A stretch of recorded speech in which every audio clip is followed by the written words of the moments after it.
Praise the Lord. హల్లెలూయా, హల్లెలూయా, హల్లెలూయా. ప్రభు పరిశుద్ధ నామానికి మహిమ కలుగును గాక. క్రీస్తునందు ప్రియులైన దేవుని బిడ్డలారా, యేసుక్రీస్తు పరిశుద్ధ నామమున మీ అందరికీ జీసస్ లవ్ ప్రేయర్ మినిస్ట్రీస్ తరఫున హృదయపూర్వకమైన వందనాలు తెలియజేస్తున్నాను. బాగున్నారా? దేవుని దయలో ఆయన కృపలో వర్ధిల్లుతున్నారని ఆశిస్తున్నాను. ఈ ప్రత్యేక జనవరి మాసపు విజ్ఞాపన ప్రార్థనా కూడికకు హాజరవుతున్న మీ అందరికీ ప్రభు పేరిట షలోం. దేవుడు మిమ్మల్ని మీ కుటుంబాలను దీవించును గాక. రేపటి దినాన జనవరి నెల దేవుడు సురక్షితంగా కాచి కాపాడినందుకు కృతజ్ఞత కూడుకుంటుంది. 1వ తారీఖు వాగ్దాన సందేశం కూడుకుంటుంది. కనుక గమనించి దేవుని సన్నిధిలో ప్రార్థనలో పాల్పొంపులు పొందాలని సేవకుడిగా మనం చేస్తున్నాం. దేవుడు మనకు అనుగ్రహించిన పాటల పుస్తకంలో నుండి ఒక పాటను పాడుకుందాం. 17వ నెంబర్ పాట. నీ కృపకాంతి నన్ను చుట్టగా, నీ వెలుగును నేను చూచి ఉంటిని. నీ కృపకాంతి నన్ను చుట్టగా, నీ వెలుగును నేను చూచి ఉంటిని. కృపతో నన్ను నింపావు అంతే చాలయ్యా, నీ వెలుగు నా పైన ఉంచావు అంతే చాలయ్యా. నీ కృపతో నన్ను నింపావు అంతే చాలయ్యా, నీ వెలుగు నా పైన ఉంచావు అంతే చాలయ్యా. పేరు పెట్టి నన్ను పిలిచావు అంతే చాలయ్యా, నీ ప్రేమతో నన్ను నింపావు అంతే చాలయ్యా. గుండెల్లో నీ రూపం చేకుకున్నా, నా హృది నిండా నీ ప్రేమ నింపుకుంటిని. నా గుండెల్లో నీ రూపం చేకుకున్నా, నా మది నిండా నీ ప్రేమ నింపుకుంటిని. సిలువను నాకై మోసి ఉండగా, బాధనంతా భరించగా. సిలువను నాకై మోసి ఉండగా, బాధనంతా భరించగా. రక్తమిచ్చి నన్ను కొన్నావు అంతే చాలయ్యా, నా బాధనంత తీర్చావు అంతే చాలయ్యా. నీ రక్తమిచ్చి నన్ను కొన్నావు అంతే చాలయ్యా, నా బాధనంత తీర్చావు అంతే చాలయ్యా. గుండెల్లో నీ రూపం చేకుకున్నా, నా మది నిండా నీ ప్రేమ నింపుకుంటిని. శోధనలో నాపై వచ్చి ఉండగా, ధైర్యమిచ్చి నడుపుచుంటివే. శోధనలో నాపై వచ్చి ఉండగా, ధైర్యమిచ్చి నడుపుచుంటివే. ధైర్యము నాకు ఇచ్చావు అంతే చాలయ్యా, ఓ శోధనలను తీర్చావు అంతే చాలయ్యా. ధైర్యము నాకు ఇచ్చావు అంతే చాలయ్యా, నా శోధనలన్నీ తీర్చావు అంతే చాలయ్యా. గుండెల్లో నీ రూపం చేకుకున్నా, నా హృది నిండా నీ ప్రేమ నింపుకుంటిని. నా గుండెల్లో నీ రూపం చేకుకున్నా, నా మది నిండా నీ ప్రేమ నింపుకుంటిని.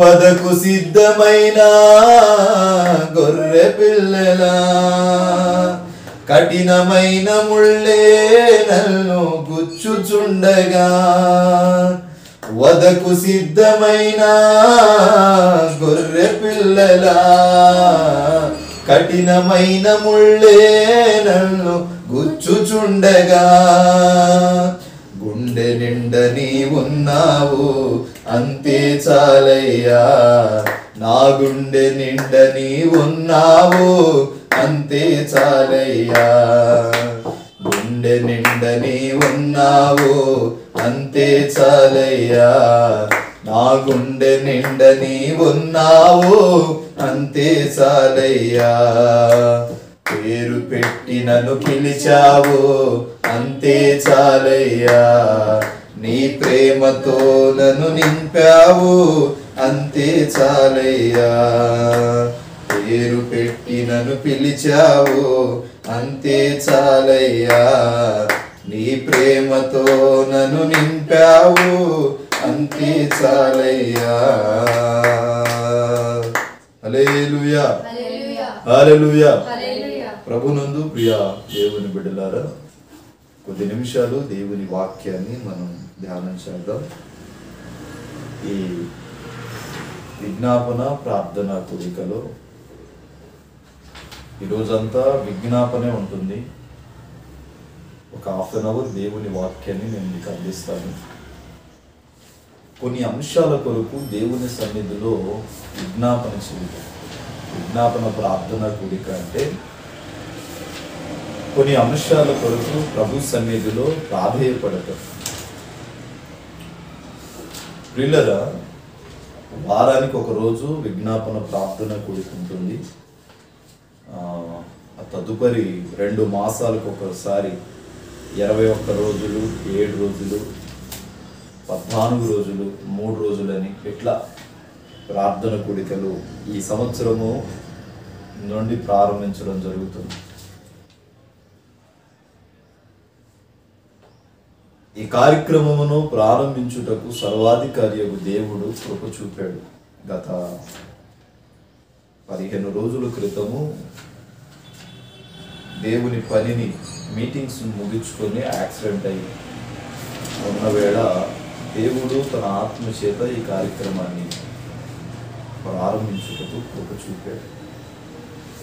కొన్ని విషయాల కొరకు దేవుని సన్నిధిలో ఆయన బిడ్డలుగా మనం ప్రార్థన చేయాలి.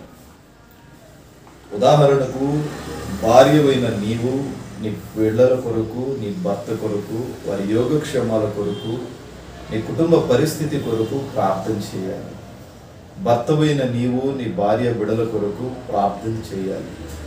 సేవకుడిగా మేము సంఘము కొరకు, సంఘ బిడ్డల కొరకు విజ్ఞాపన చేయాలి. దేశము కొరకు, నాయకుల కొరకు ప్రార్థన చేయాలి.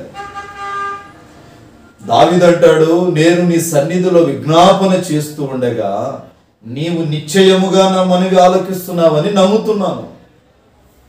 ప్రార్థన వేరు, విజ్ఞాపన వేరు. నీ అవసరాల కొరకు దేవుని సన్నిధిలో అడుక్కోవడం, అడగటం ప్రార్థన జీవితం. ఏదైనా ఒక అంశాన్ని పట్టుకొని పదే పదే పలుమార్లు దేవుని సన్నిధికి వెళ్ళి గోజాడి ప్రభు సన్నిధిలో అడగటం, విజ్ఞాపన చేయటం. నీ జీవితములో ఈ సంవత్సర కాలములో ఈ యొక్క పద్ధతిని నీవు ప్రారంభించుకోకపోతే ఎన్నో పరిణామాలను చూడగలవు. వాక్యము సెలవిస్తుంది కదా, నా మందిర ఆవరణములో నీవు అడుగు పెట్టినప్పుడు నా ఆలోచనలు కలిగి జీవించాలి.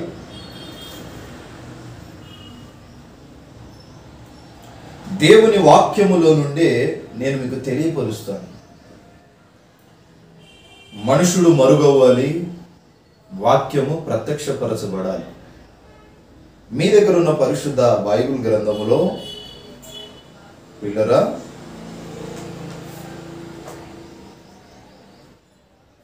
కీర్తనల గ్రంథం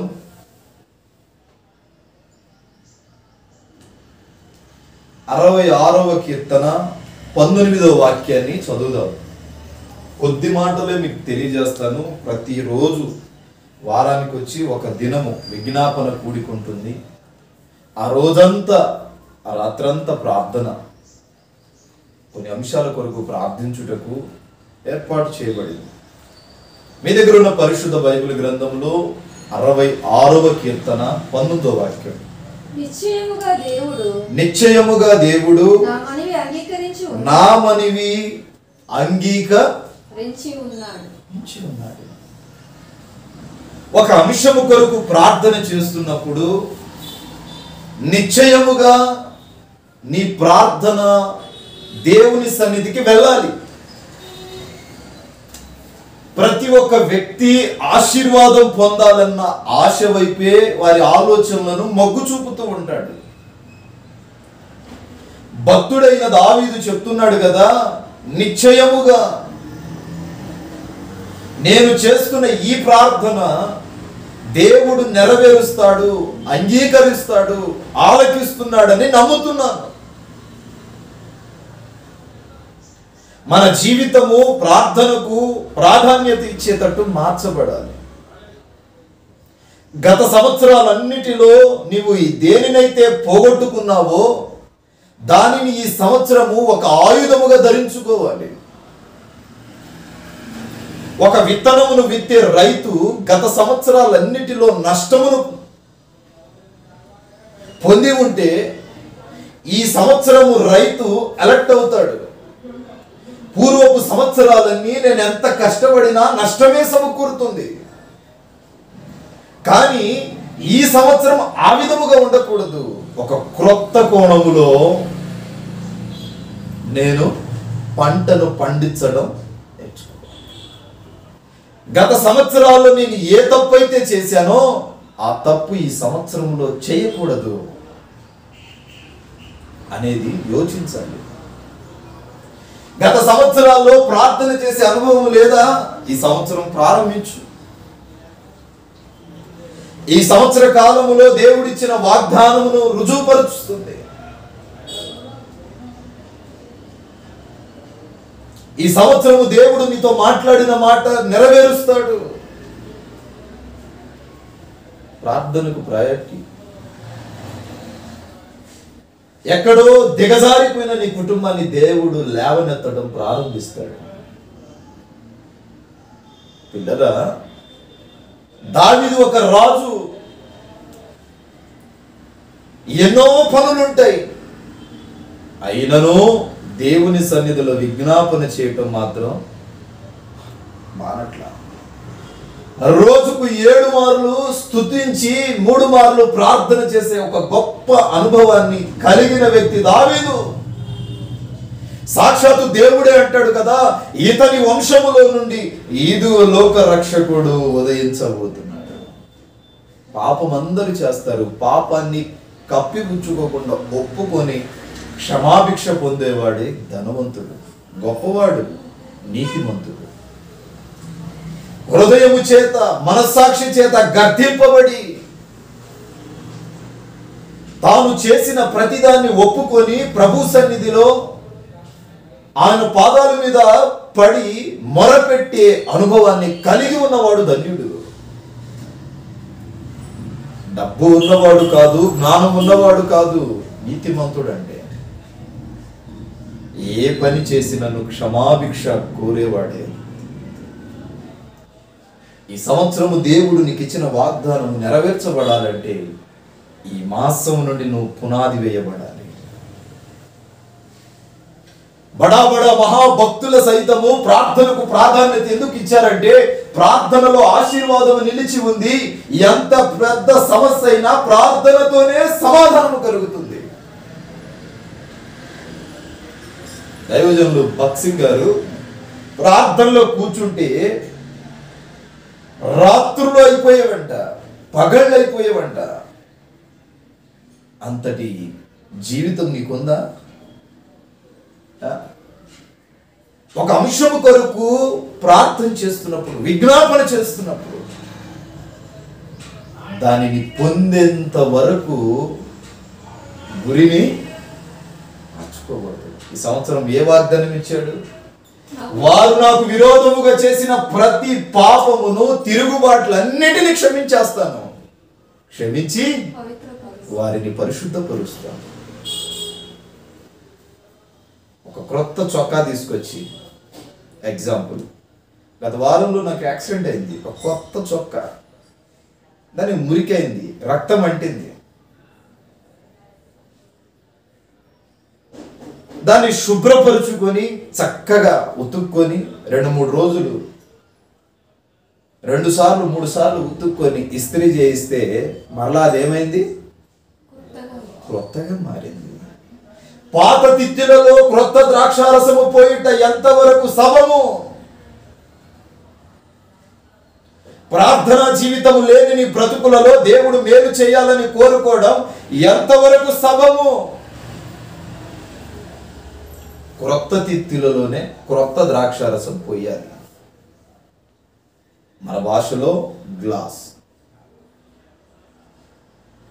చూద్దాం కొన్ని మాటలు, కొద్ది నిమిషాలు దేవుని వాక్యాన్ని మనం యోచిద్దాం, ఆలోకిద్దాం. చూస్తారా? మొదటి సమూయేలు గ్రంథం 2వ అధ్యాయం 1వ వచనం.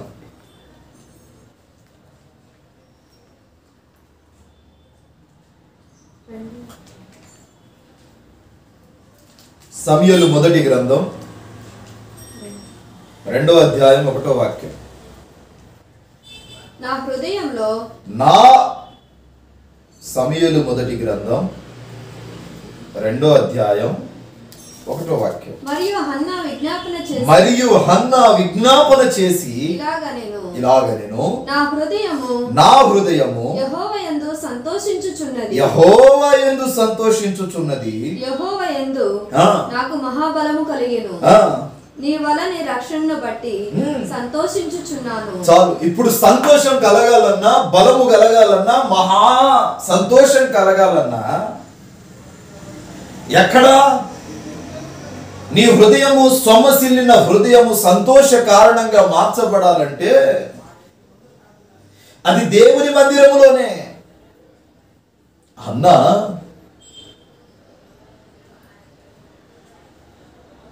భర్త ఎవరు? అన్నా భర్త ఎవరు? సరే, అన్న యొక్క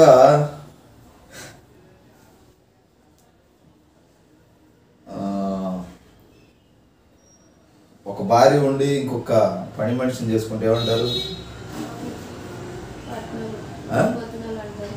ఉపపత్నియా?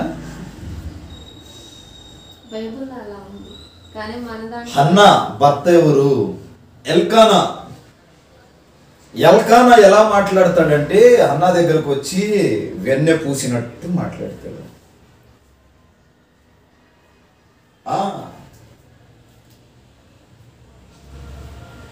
నాకు పిల్లలు లేరు అని బాధపడుతూ ఉంటే ఈ ఎల్కానా వచ్చి అంటాడు, అన్నా 10 మంది పిల్లల కంటే నేను నీకు శ్రేష్ఠుణ్ణి కానా?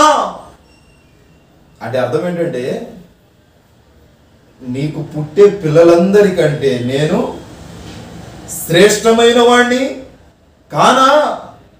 పిల్లలున్నా లేకపోయినా నేనున్నా కదా. ఈ డైలాగ్ వేసేవాడు దొంగోడని అర్థం.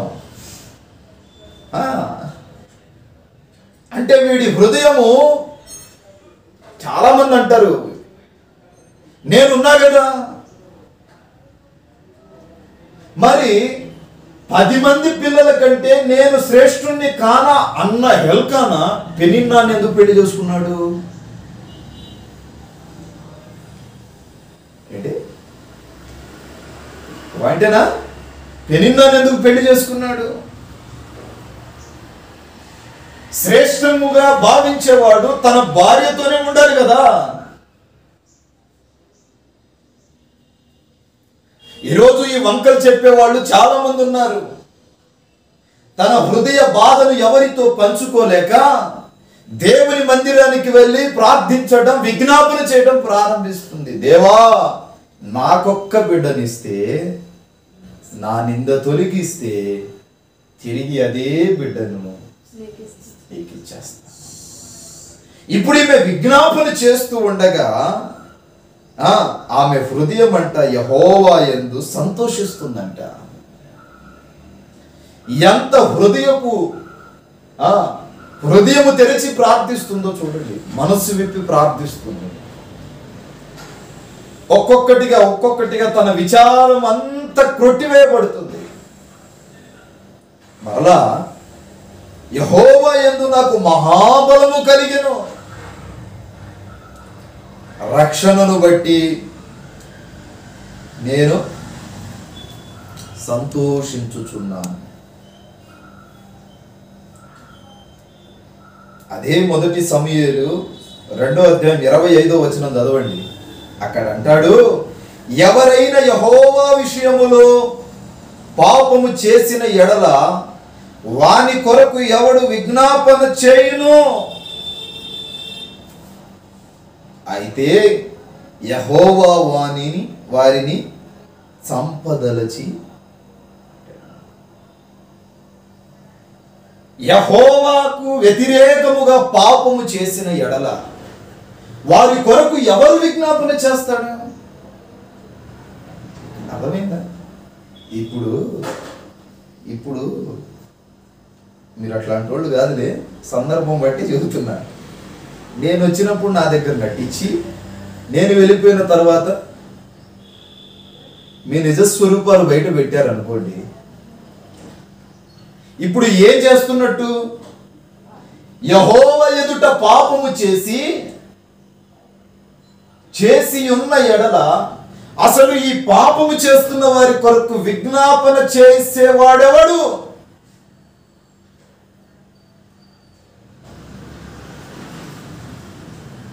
చాలా జాగ్రత్తగా మన ఆధ్యాత్మిక జీవితాన్ని కాపాడుకోవాలి.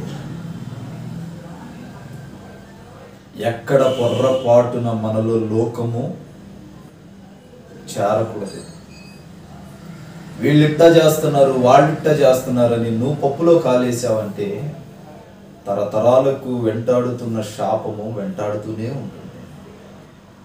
నేనేమై ఉన్నా దేవుని సన్నిధిలో, నేనే విధంగా కట్టబడ్డాను.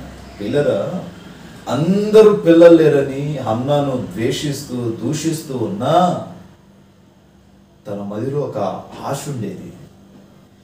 అందరూ దూషించినా బాధ లేదు. దేవుని సన్నిధికి వెళ్ళి మొరపెడదాం. నా దేవునికి అసాధ్యమైనది. చాలా మంది తల్లిదండ్రులు సేవకుడి దగ్గర ఒక మాట ఉంటుంది, తిరిగి వారి సొంత క్రియలలో ఇంకొక మాట ఉంటుంది.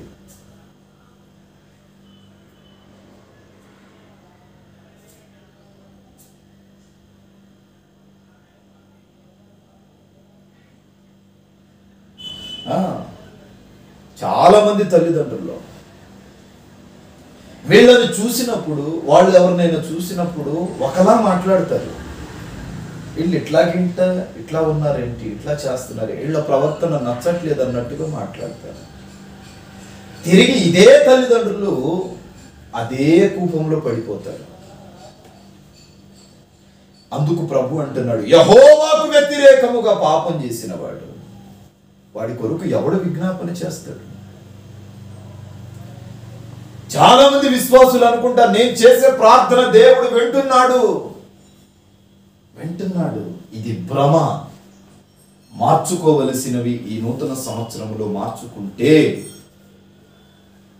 రానున్న సంవత్సరాలన్నీ దీవెనకరంగా మారుస్తాయి. చాలా మంది వారి జీవితాల్లో శోధన సమస్యలు ఎక్కువైపోతున్నాయి అంటే వాళ్ళను వాళ్ళు మెచ్చుకోవడం వల్లే.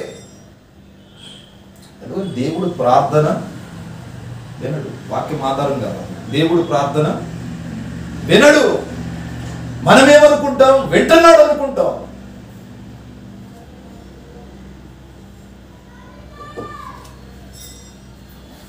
కాబట్టి తీర్పు తీర్చుట మీ వలన. తీర్పు తీర్చు మనుషుడా, ఎవరి విషయమందు నీవు తీర్పు తీరుస్తున్నావో జాగ్రత్తగా యోచించుకో. రేపటి దినాన తీర్పులో నువ్వే నిలబడతావేమో అంటాడు తిమోతిలో.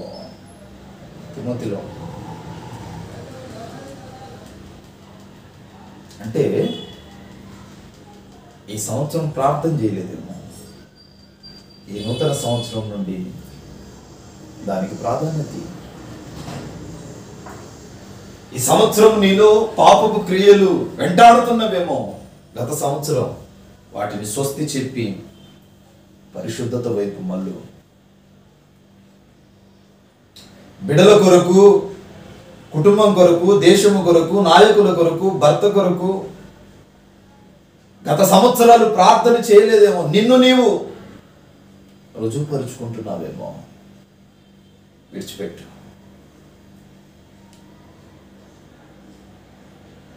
పౌలు కొరింథీ పత్రికలో ఒక మాట అంటాడు, అతిశయించుటకు నాలో ఎన్నో ఉన్నాయి, కానీ నేను దేన్ని బట్టి అతిశయించట్లా. కారణం ఏంటంటే నేను క్రీస్తును పోలి నడుస్తున్నాను కనుక, క్రీస్తు స్వరూప్యాన్ని ధరించుకున్నాను కనుక నేను దేన్ని బట్టి అతిశయించకూడదు. కొద్దిగా వాక్యం చెప్పే వరం వస్తే చాలు, పట్టే పగ్గాలుండవు.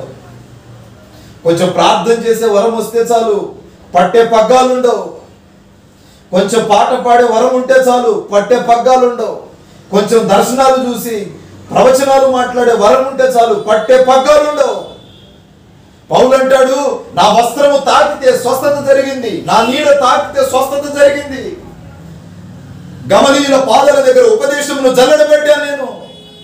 అతిశయించుటకు నాలో ఎన్నో డిగ్రీలు ఉన్నాయి, కానీ నేను మాత్రం అతిశయిస్తున్నాను క్రీస్తును బట్టే. గత సంవత్సరాల్లో నీకు అది ఉందేమో ఆలోచన, ఎటువంటి క్రియలు ఉన్నవేమో వాటిని ముగింపు పలికే. నూతన సంవత్సరంలో క్రీస్తును బట్టి అతిశయిస్తున్నాను. ఎలా ఉన్నా నేను దేవునితో, ఎలా అంటకట్టబడ్డాను దేవునితో, ఎలా జీవిస్తున్నాను నేను దేవునిలో. అన్న ఓ మంచి ప్రార్థనా పరురాలు, తన హృదయంలో ఉన్న దుఃఖమును, బాధను, వేదన అంతా ప్రభు సన్నిధిలోనే కార్చివేస్తుంది. ప్రార్థన చేసుకుని మందిరం నుండి బయటకు వచ్చినప్పుడు కూడా, సమాజంలో బ్రతుకుతున్నప్పుడు కూడా ఏనాడు కోపమును, ద్వేషమును, పగను, ఈర్ష్యను చూపించక అందరి పట్ల ప్రేమను కనపరిచిన గొప్ప ప్రార్థనా పరురాలు హన్నా. అందుకే నా కుమారుణ్ణి నేను దేవుని సన్నిధికి ఇచ్చినప్పుడు అతడు మంచి ప్రవక్త అవ్వాలని యోచించిందండి, జ్ఞాపన చేసింది. అందుకే శామ్యూయల్ ఒక మంచి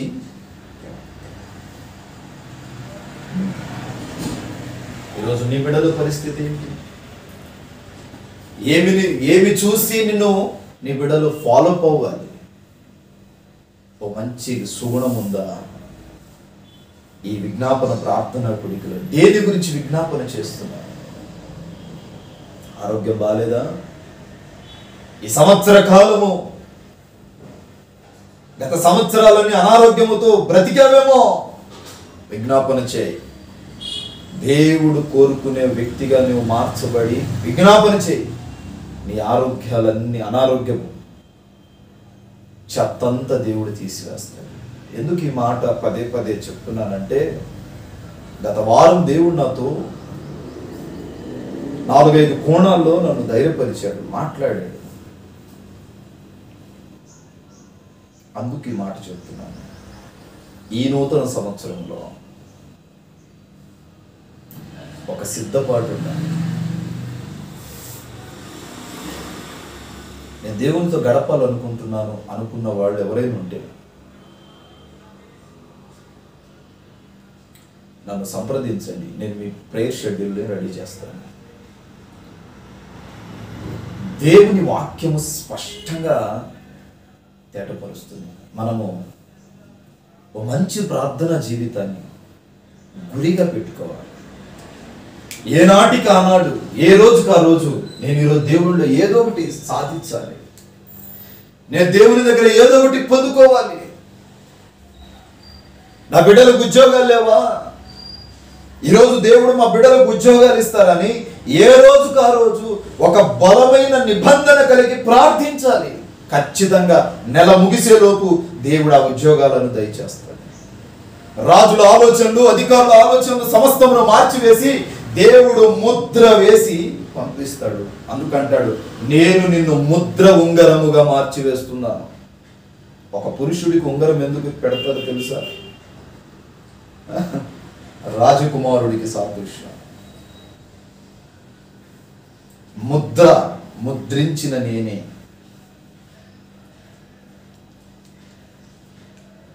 ప్రార్థించి ఒక విషయాన్ని పెట్టుకో. ఈరోజు పొందాలి. సూపర్ ఎగ్జాంపుల్ యాకోబు. రాత్రంతా దేవుని సన్నిధిలో గడుపుతూ అంటాడు, నీవు నన్ను దీవించేంత వరకు, నీవు నన్ను ఆశీర్వదించేంత వరకు, నీవు నన్ను అభిషేకించేంత వరకు నీ పాదములను విడిచిపెట్టను. ఎంత పెద్ద సమర్పణ మరి! ఉందా? ఉన్నదా? ఎందుకు ప్రార్థించండి? నీవు నా అప్పులన్నీ తీసేంత వరకు,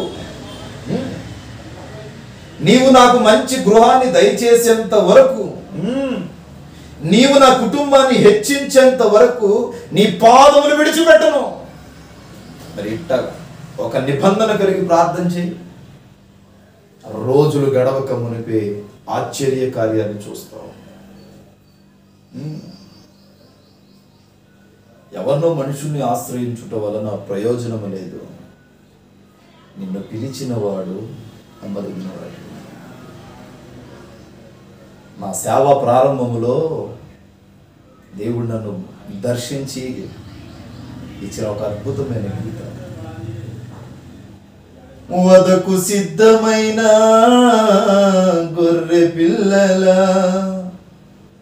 కఠినమైన ముళ్ళే నన్ను గుచ్చుచుండగా, గుండె నిండ నీ ఉన్నావు అంతే చాలయ్యా, నా గుండె నిండ నీ ఉన్నావు అంతే చాలయ్యా.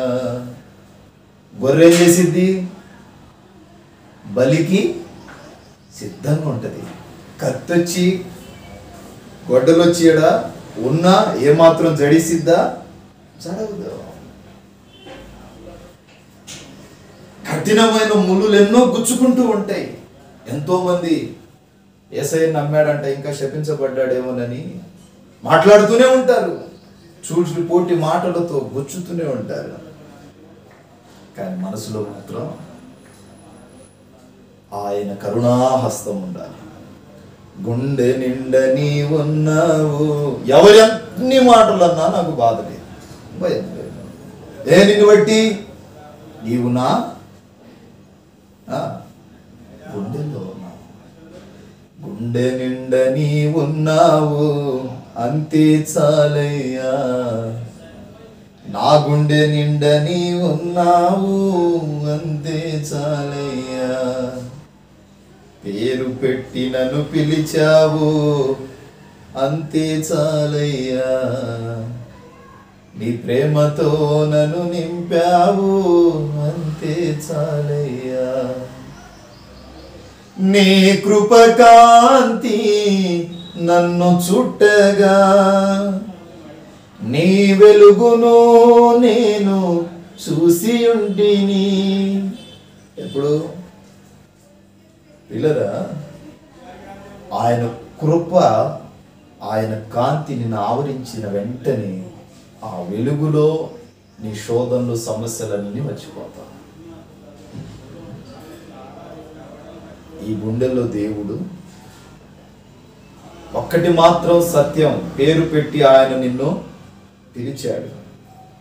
ప్రార్థన చేసేటప్పుడు ప్రార్థన చేయి. పేరు పెట్టి నన్ను పిలిచిన దేవా, నన్ను దీవించేంత వరకు నేను నీ సన్నిధిని తుతు మంత్రంగా ప్రార్థించకూడదు.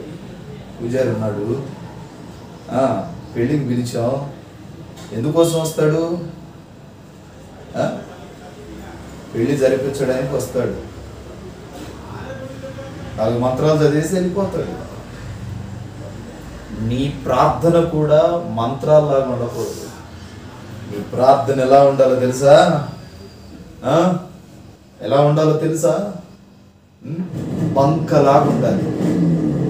లాగే కొలది, బంక వస్తున్న కొలది, నువ్వు ప్రార్థన చేసే కొలది ఇంకా ఇంకా ఇంకా చెయ్యాలి చెయ్యాలి అన్న తపన పుట్టాలి.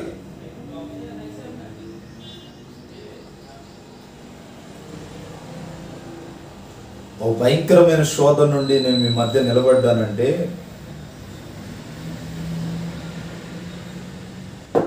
సీక్రెట్ ఇదే.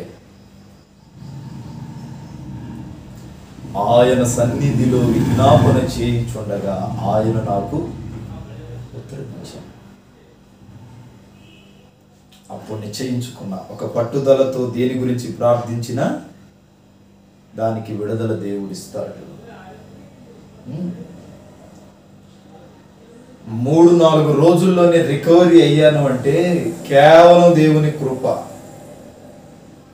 మనుషులది కాదు, మెడిసిన్స్ది కాదు.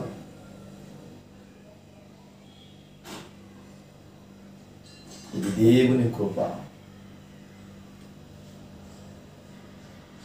నన్ను దర్శించిన దేవుడు మిమ్మల్ని కూడా దర్శిస్తాడు. ఆయన సన్నిధిలో ఓ బలమైన ప్రార్థనా జీవితాన్ని చేసినప్పుడు చూద్దామా? సమూయేలు 2వ గ్రంథం 21వ అధ్యాయం 14వ వాక్యం.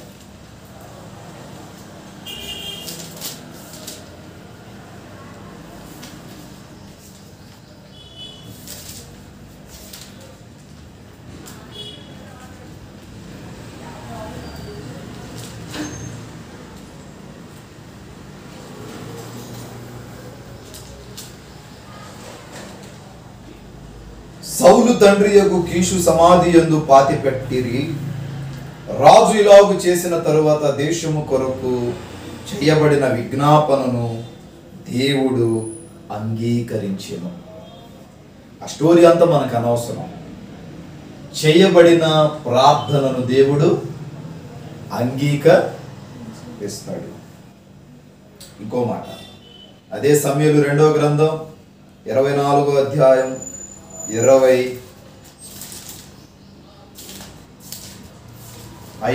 అక్కడ కూడా అదే మాట ఉంటుంది.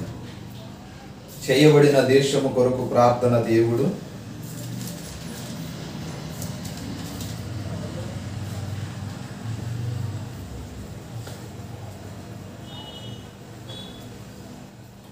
ఇశ్రాయేలీయులు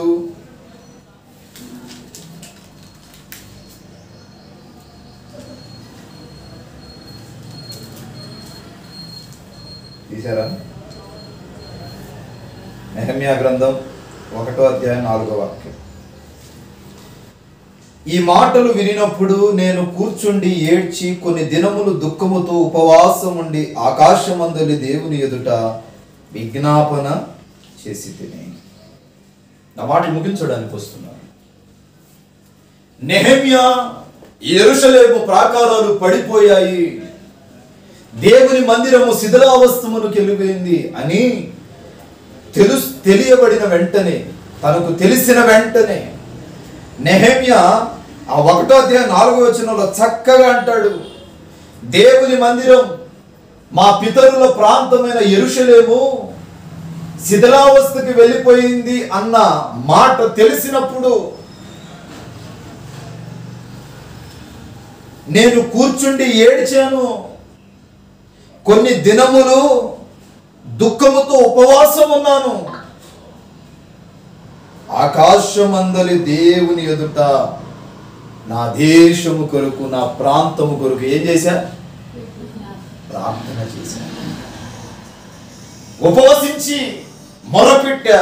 వెంటనే నెహెమ్యా పడిపోయిన ప్రాకారాలను కట్టడం ప్రారంభిస్తాడు.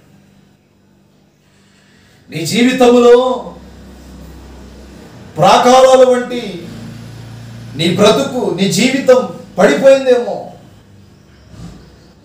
కొన్ని సంవత్సరాలు మంచి భక్తి శ్రద్ధలతో నడిచావేమో, మరి కొన్ని సంవత్సరాలు సాతానుడు నీ జీవితాన్ని కలగజేసుకొని దుఃఖములో, వేదనలో, నిందలలో, బాధలలో నిన్ను త్రోసివేసి ప్రాకారము లాంటి నీ బ్రతుకును పడగొట్టాడేమో. నీవు ఏడవటం వలన ఉపయోగం లేదు, దుఃఖించుట వలన ఉపయోగం లేదు, కానీ ఆయన సన్నిధిలో ఉపవసించి ప్రార్థన చేయి. నీ మొదటి అభిషేకమును దేవుడు ఎక్కిస్తాడు.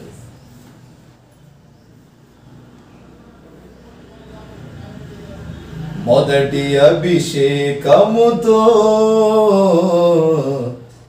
నన్ను తడుపుము దేవా, నీదు రాకడ వరకు నన్ను కాచి కాపాడుము. చాలాసార్లు అభిషేకాన్ని కోల్పోతాం, చాలాసార్లు విశ్వాస జీవితాన్ని కోల్పోతాం, చాలాసార్లు దేవుడు మన మీద పెట్టుకున్న నమ్మకాన్ని వమ్ము చేస్తాం. ఆ పడిపోయిన అభిషేకాన్ని నువ్వు మరలా యోచించుకొని పొందుకోవాలి. మీరు చూడండి, సంసోను ఒక అమ్మాయి విషయములో తన అభిషేకాన్ని కోల్పోయాడు. తల్లిదండ్రులు చెప్పారు, మాట విన్నా, ఈ అమ్మాయితో నీకేం పనిరా, వాళ్ళ కులానికి మన కులానికి వాళ్ళకు మనకు చాలా తేడా ఉందిరా అని అంటే, నాకు ఆమె నచ్చింది అని ఆమె మాయలో మత్తులో పడిపోయాడండి. చివరికి ఆమె ఏం చేసింది తెలుసా? శత్రువుల చేతికి సంసోను అప్పగించేసింది. శత్రువుల చేతికి అప్పగించాడు. ఎప్పుడు దొరుకుతాడా, ఎప్పుడు చంపుదామా అని శత్రువులు సంసోను గురు ఎదురు చూస్తున్నారు.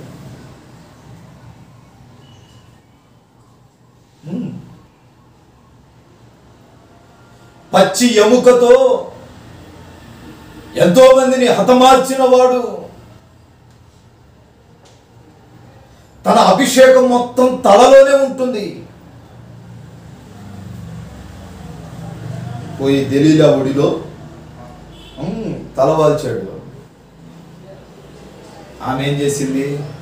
తల కొంచెం నిమురుతున్నట్టు నిమిరి పండుకోబెట్టి శత్రువులను పిలిచింది. వాళ్ళు వచ్చి వెంట్రుకలన్నీ కట్ చేసేసారు. ఏం పోయింది ఇప్పుడు? అభిషేకం పోయింది. మామూలు మనిషి అయిపోయాడు. ఎవరిని శపిస్తూ ఉన్నా వాడు శపింపబడట్లేదు. ప్రభు అంటాడు, నీ అభిషేకము కోల్పోయినావు.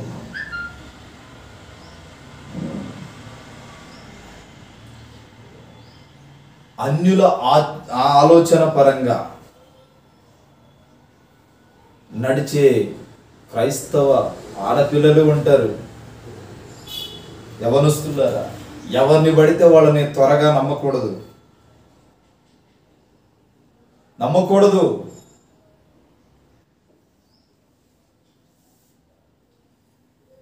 నమ్మావంటే శత్రువైన సాతానుకు నువ్వు పట్టబడ్డావని, వాడు ఎక్కడ పట్టాలా అని నిన్ను వెంటాడుతూ ఉంటాడు. ఏదో ఒక గాలం వేస్తాడు. ఆ గాలంలో నువ్వు చిక్కాల్సి వచ్చేసింది.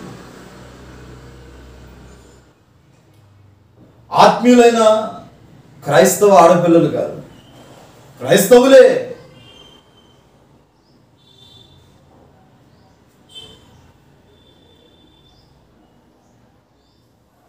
పోయిన సంవత్సరం ఇదే హైదరాబాదు బంజారా హిల్స్ అడ్రస్తో కూడా చెప్తున్నా, రోడ్ నెంబర్ 12 దగ్గర ఒక సంఘటన జరిగింది.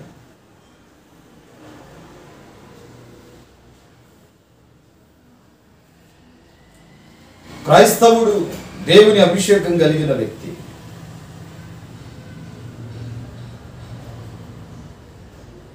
ఆమె క్రైస్తవురాలే.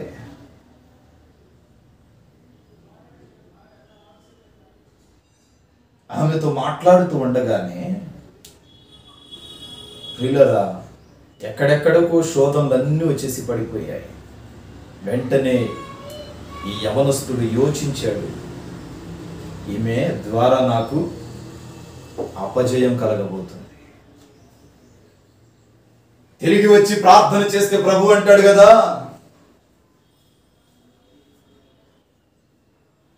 ఓ దురాత్మ శక్తి ఏలుబడి వస్తుంది నిన్ను పడగొట్టుటకు. వెంటనే అతడు ప్రార్థనలో ప్రభుతో నడవటం ప్రారంభించి అక్కడికి ఈరోజు యవన జీవితాన్ని పతనానికి విడుచుకుంటున్నావేమో. దేవుని నమ్ముకున్నారు, దేవుని బిడ్డ ఆడపిల్ల, దేవుని నమ్ముకుంటే సరిపోదు, పరిశుద్ధాత్మ పొంది ఉండాలి. చర్చికి వస్తే సరిపోదు, క్రీస్తు నిజముగా వారిలో కనబడాలి. లోక సంబంధమైన అన్ని ఆచారాలు, లోక సంబంధమైన అన్ని సాంప్రదాయాలు, లోక సంబంధమైన చెత్త చెదారం ఆమెలో ఉందంటే క్రీస్తు ఆమెలో లేడని అర్థం. మీ పిల్లలకు పెళ్లిళ్ళు చేసేటప్పుడు ఆలోచన చేసి చేయండి. క్రీస్తు వారిలో లేడు, లోకం వాళ్ళలో ఉంది. కానీ ముసుగేమో క్రీస్తు ముఖమును వేసుకున్నాడు. ప్రభు చెప్పలా, గొర్రె పిల్ల చర్మమును ధరించుకొని తోడేళ్ళు వంటి స్వభావము కలిగిన వారు మీ మధ్యకు వస్తారు. మీరు ఎలా ఉండాలి? మెలకువతో ఉండాలి. ఒక మాట చెప్తా, ఎస్తేరు కూడా యూదులు ఇశ్రాయేలీయుల కొరకు విజ్ఞాపన చేసిందండి. హామాను అనే ఒక దుష్టుడు దేవుని ప్రజలను చంపాలని అహష్వరోసు రాజు దగ్గర వాళ్ళ మీద తప్పుడు సమాచారం బంధించాలని ప్రయత్నం చేస్తుంటే రాణి అయిన ఎస్తేరు ఆజ్ఞాపించింది దేవుని ప్రజలకు 3 దినాలు ఉపవాసం ఉండి దేవుని సన్నిధిలో విజ్ఞాపన చేయండి, దేవుడు మనకు మేలు చేయబోతున్నాడు అనగానే మొర్దెకై ఆ మాటను ఆజ్ఞను పాటించి దేవుని ప్రజలందరి చేత ఉపవసించి ప్రార్థన చేయించాడు. వెనువెంటనే ఏం జరిగింది? ఒక గొప్ప విడుదల కలిగింది. హామాను స్థానములో మొర్దెకై నిలబడ్డాడు. ఇప్పుడు విజ్ఞాపన ప్రార్థనలో ఎన్ని మహత్తరమైన కార్యాలు ఉన్నాయో చూడండి. విజ్ఞాపన చేయాలి. ఉద్యోగం విషయంలో, వ్యాపారం విషయంలో, వివాహ విషయంలో, ఆరోగ్య విషయంలో, కుటుంబం విషయంలో, దేశము కొరకు, ప్రాంతము కొరకు, నీ భర్త కొరకు, నీ భార్య కొరకు, నీ బిడ్డల కొరకు, నీ మానవ సంతానము కొరకు, పేదవారు కొరకు, అధికారుల కొరకు, నాయకుల కొరకు నీవు విజ్ఞాపన చేయటం మానకూడదు. అట్లా మానినచో నీ జీవితాన్ని నిన్ను దేవుడు విడిచిపెట్టేస్తాడు.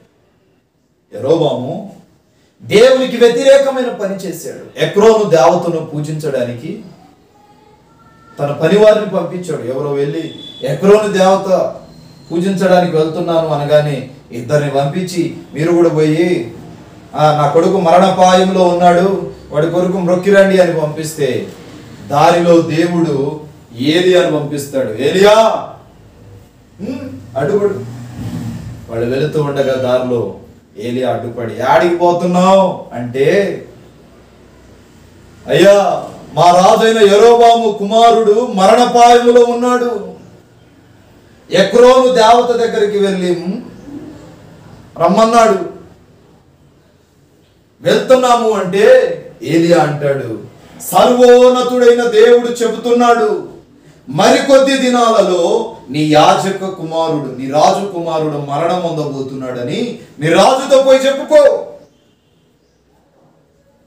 వెంటనే వాళ్ళు వెనక్కి తిరిగారు. ఇంకా యాడికి పోవాళ్ళు? ముందుకు పోవాలి. ఏమిరా వెళ్ళొచ్చారు? ఏం జరిగింది? ఏం లేదు రాజా, రాజా మేము పోతున్నప్పుడు ఒక పెద్ద ఆయన అడ్డుపడి మీ రాజు యొక్క కుమారుడు త్వరలో చనిపోబోతున్నాడు, పోయి రాజుకు చెప్పుకోరా అని అన్నాడు రాజా అని అంటే యెరోబాము అంటాడు, ఎట్లా ఉంటాడు రా వాడు? వాడి ఒంటి మీద దుప్పటి ఉందా? ఉంది రాజా. వాడి చేతిలో కర్ర ఉందా? ఉంది.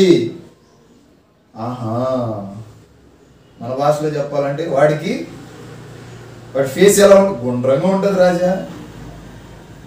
ఒరే వాడెవడో కాదు, జీవము కలిగిన దేవుని సేవకుడు, ప్రవక్త అయిన ఏలియా. ఇష్టం. దేవునికి లోబడవలసింది. దావీదు కంటే ఎక్కువ హెచ్చించాలనుకున్నాడు యరొబాముని దేవుడు, కానీ కోల్పోయాడు. సేవకుని నోట నుండి వచ్చే ప్రతి మాట దేవుడు తూచా తప్పకుండా నెరవేరుస్తాడు. మనం అనుకుంటాం నెరవేర్చుడేమోనని. యరొబాము జీవితమే చక్కటి ఎగ్జాంపుల్. ఆ మాటలు ముగిస్తున్నాను. ప్రతి విషయంలో దేవుని ఎదుట విజ్ఞాపన చేయి, దీవించబడతాం. అంటే దేవుని మహాకృప ఈ దినము మీకు, మీ కుటుంబ సభ్యులకు ఆ దేవుని ఆత్మ ఈ మాసమంతా తన సన్నిధిలో మనలందరినీ చేర్చి కాపాడినందుకు కృతజ్ఞతగా ఈ విజ్ఞాపన కూడికను దేవుడు జయకరంగా జరిగించి మిమ్మల్ని అందరినీ ఆశీర్వదించునుగాక. ఆమేన్. ప్రార్థన చేద్దాం. కృపా సత్య సంపూర్ణుడా, పరిశుద్ధుడైన దేవా, పరిశుద్ధ పాదాలకు స్తోత్రాలు. ఈ మాసములో ఈ చివరి దిన 30వ తారీఖు ఈ విజ్ఞాపన ప్రార్థన కూడికను బట్టి స్తోత్రాలు. అల్పులము, అయోగ్యులము, మట్టి పాత్రలు, దేనికి పనికిరాని మమ్మును మీ బిడలుగా చేర్చుకున్నారు. అందును బట్టి స్తోత్రాలు. దేవా, మాతో మీరు మాట్లాడండి, మహిమ పొందండి. విజ్ఞాపన మీ సన్నిధిలో చేయటం వలన ఎన్నో కార్యాలు చేస్తానని సెలవిచ్చారు. మా జీవితాల్లో ఆ దిశగా మా బ్రతుకుని మార్చి మహిమ పొందాలని, కూడి చేరి వచ్చిన బిడ్డలందరినీ దీవించమని యేసు నామమున ప్రార్థిస్తున్నాను పరమ తండ్రి. ఆమేన్. తండ్రి దేవుని ప్రేమ, కుమారుడు యేసుక్రీస్తు కృప, పరిశుద్ధాత్మ దేవుని స్వాస్థ్యులకు, సంఘానికి, సకల కోటి పరిశుద్ధులకు ఆత్మతోడి నడిపించును గాక. ఆమేన్. అందరికీ ప్రభు నామమున హృదయపూర్వక వందనాలు తెలియజేస్తున్నాను. ప్రభు చిత్తమైతే మరలా కలుసుకుందాం. అంతవరకు దేవుని మహాకృప మీ అందరికీ తోడై ఉండును గాక. God bless you. దేవుడు మిమ్మల్ని, మీ బిడ్డలను దీవించును గాక. బ్రదర్ బి అభిషేక్ నాయకు, నాగేశ్వరం తండా, మాచవరం మండలం, గుంటూరు డిస్టిక్. మా ఫోన్ నెంబర్ 7659018230.